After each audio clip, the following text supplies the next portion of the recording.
Regresamos con argumentos. Gracias por estar en sintonía. Vamos a revisar algunos de los comentarios, Mercedes, que nos ha venido realizando nuestra audiencia y seguiremos también en la conversación sobre estas relaciones de Venezuela con Colombia y también qué se espera para esa reconfiguración con otro país vecino, Brasil, que va a un proceso electoral este fin de semana. Mientras tanto, vamos a revisar los comentarios en redes sociales. Por ejemplo, David Inocente Osorio le dice: esta reapertura de la frontera es primordial para fortalecer política y económicamente a ambas naciones. Por desgracia, la Colombia tutelada y dirigida por Estados Unidos rompió esta relación natural. Duque y Uribe se prestaron para desunir naciones hermanas. Saludos. Uribe, que por cierto también tuvo el día de hoy una reunión con Gustavo Petro, el presidente de Colombia, y hablaban de la importancia del diálogo. Claro, es algo que hay que Hablando de eso. rescatar también, porque Sí. ¿qué es lo que pasa en Colombia? Que hay unas protestas inmensas, que ha habido que aplicar reformas económicas que duelen, que afectan a los colombianos, y frente a eso la clase política se reúne, dialoga, busca puntos de encuentro para poder contener la crisis que están viviendo. Es lo que pasaría, debería pasar, es lo natural, lo que debería pasar en cualquier país democrático. En vez de estar declarándose la guerra mutuamente, pues buscan la manera, por el bien de Colombia y de los colombianos, de buscar puntos de encuentro entre los políticos. Y nos quedábamos en eso antes de irnos a la pausa, ese punto de encuentro en los políticos y ese programa de unidad que tú mencionas. Y te decía que cómo lograrlo, cómo alcanzarlo. Cada vez pasan meses de cara a ese proceso de primarias o si finalmente vayan a un consenso. Lo cierto es que no hay una estrategia definida ni clara por parte de la oposición venezolana o las oposiciones. ¿Cómo marchar ese 2024 con ese proyecto? ¿Cómo lograr ese proyecto de consenso y unidad nacional? Mira, siento que en efecto no lo hay, pero creo que sí se está dando un proceso de reflexión un poco más profundo en cuanto a la necesidad de buscar consensos, de buscar un candidato de consenso, de buscar personas que hayan estado durante estos años por encima de la diatriba política, que no estén en el ojo de la confrontación, en el ojo del huracán. Y bueno, aunque no se pueda decir nada, digamos, concreto a estas alturas, yo sí creo que se están dando pasos hacia una configuración política, digamos, que tenga como centro, como norte, buscar una opción realista a la crisis política venezolana de cara a las elecciones del 2024. Por supuesto que quedará mucha gente por fuera, por supuesto que quedarán...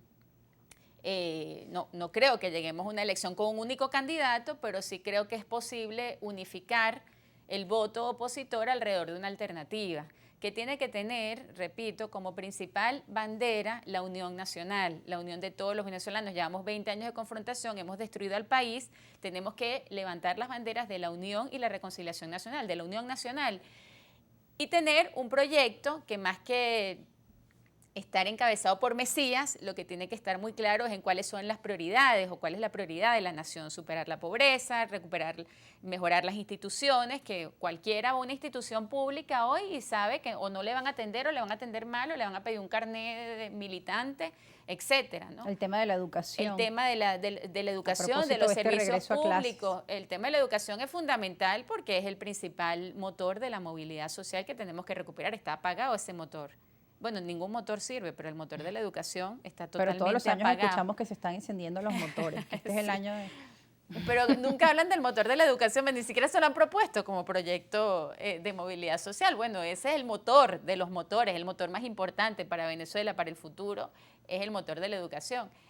Y tenemos que, por supuesto, Rosa, fijar una posición muy clara, una política muy clara contra la corrupción, porque de verdad que los niveles de corrupción a los que ha llegado el país, bueno, ha sido la responsable de eso, de eso inconmensurable y descomunal que llamamos el saqueo de la nación. Entonces tiene que haber un proyecto donde la transparencia institucional, la transparencia económica sea también uno de sus principales... Y corrupción de lado y lado. Y muchas veces la población Así cuando es. escucha diálogos de México dicen, ya va, pero ¿qué van a hacer con eso? Un borrón y cuenta nueva y se olvida todo lo que han hecho de lado y lado. Eso también es importante, ¿no? Desde sectores de la oposición que no pertenecen a ni uno de estos dos bandos, digamos, la plataforma unitaria o el gobierno, ¿qué piensan respecto a esto, ¿no?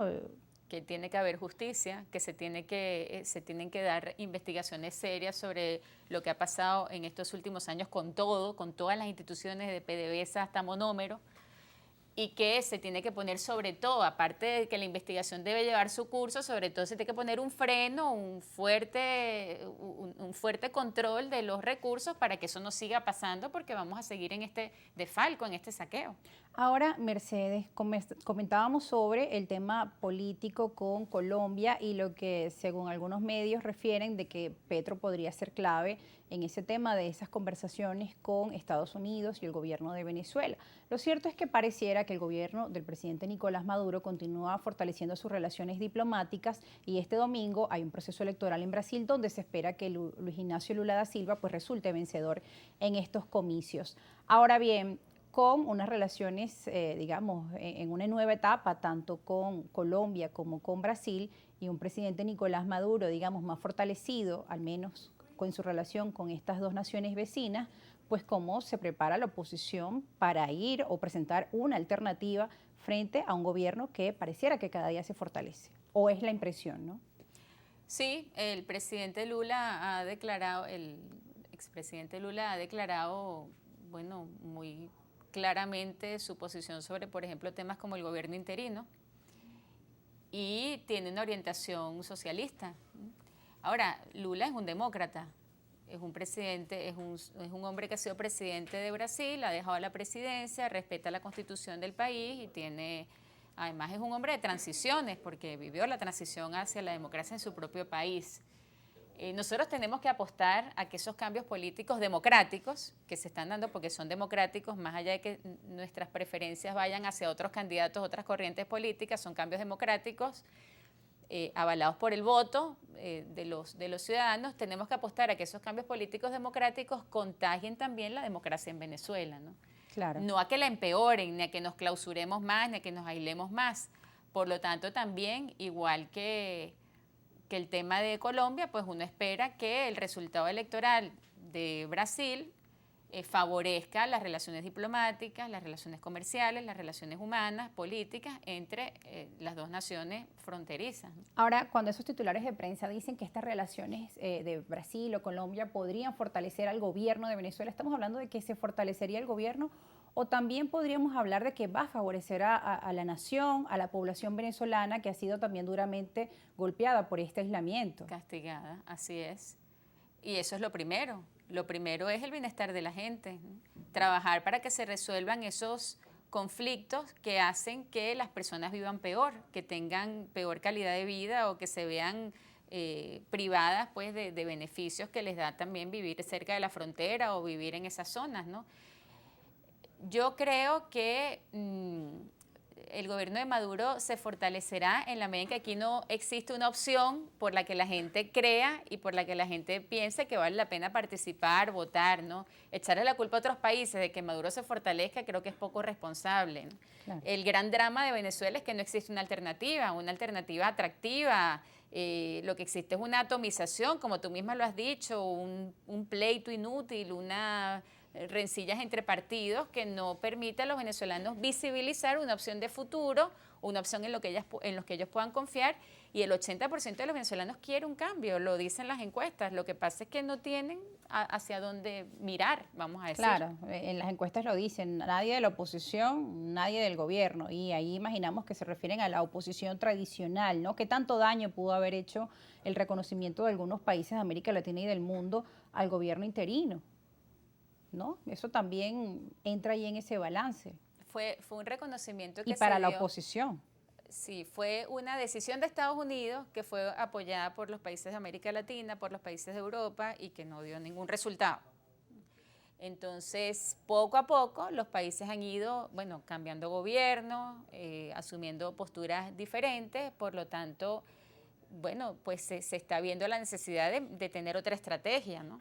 Y esa estrategia, como nos han enseñado los demás países de Latinoamérica, tiene que ser democrática, constitucional, electoral. Es la única manera de producir un cambio que le traiga mejoras a los venezolanos y que no nos meta en una confrontación o en una situación peor a la que ya estamos viviendo, ¿no? Claro, Mercedes, agradecemos tu participación en Argumentos. Ya nos indican que lamentablemente se nos acabó el tiempo.